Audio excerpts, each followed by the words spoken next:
Magandang araw sa inyo. Ang topic natin ngayon ay yung mga sugat-sugat sa katawan na merong nana, katulad ng mga pigsa, pimples, o kaya basta lahat ng may nana. Itong mga ganitong impeksyon ay galing sa Staphylococcus bacteria. Nakatira yan talaga sa ating balat.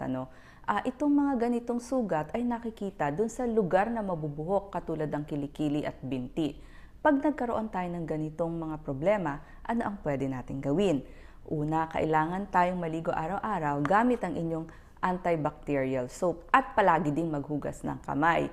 Ngayon, pag meron kayo ng mga parang butlig o mga malalaking mga bukol na may nana sa loob, pwede nyong i-warm compress 10 to 15 minutes, 3 to 4 times a day, hanggang sa pumutok yung mga nana. At itutuloy nyo pa rin kahit pumutok na hanggang 3 days para hindi na babalik yung mga nanang nakita ninyo. Ngayon, pag itong mga may nana na mga sugat-sugat, lagyan nyo ng manipis na cotton balls at napaka-importante ng povidone iodine.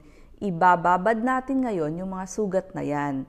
Yung pinanipis nyong bulak, ipatak nyo yung inyong povidone iodine. Pagtagalin nyo dyan mga 10 to 15 minutes para manuot yung povidone iodine. Ayoko yung basta ipinahid lang at hindi nyo na ibinabad. 3 to 4 times a day din. Gagawin nyo yan. Kailangan masipag tayong maglagay ng povidone iodine kasi ito yung papatay o pupuksa doon sa bacteria. Ngayon, pag talagang napakarami na ng mga ganitong sugat, magkonsulta din tayo sa doktor kasi nagbibigay sila ng mga antibiotics katulad ng cloxacillin at mga cephalosporins.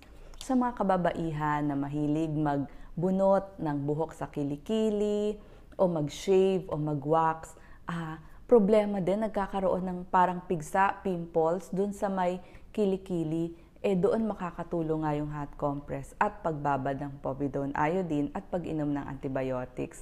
So sana sa mga problema natin sa balat na merong nana, pwede natin gawin itong mga itinuro ko. Salamat po.